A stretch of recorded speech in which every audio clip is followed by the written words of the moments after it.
Türkmenistanyň Dinanlar Birleşiginiň merkezi geňeşi, Kardeşler Arkalaşyklarynyň milli merkezi, UNESCO-nyň işleri barada Türkmenistanyň milli topar tarapyndan eglan edilen Gülüm uwadan atly bätleşigem nepis el işleriniň gadyr gymmatyny giňişleýän wagt etmekde. Ýaş nesillerimize bu gadymy sungatymyza söýük hem höwes öğretmekde uly ähmiýeti eýe bolýar. Dinanlar Birleşiginiň Liverpool aýat bölüminiň we Kardeşler Arkalaşyklarynyň Wilayet birleşmesiniň guramagyna Gülüm uwadan bätleşiginiň Liverpool aýat tapgyry geçirildi.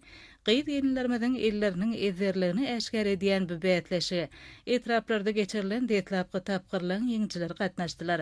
Bätleşige gatnaşyjylar keçe batmak senediniň aýratynlyklary, ýüň saýlamak, boýu işleriniň öz bolşly täzleri, owadan nagşylar we öz bolşly güller bilen bedelşi, saýlan nagşylar barada gazakly täsirli gurrunlar etmek, aýry-aýry nagşylaryň döreýşi barada aýdymlary, riwayetlary çeper beýan etmek ýaly şertleri ýerine getirdiler.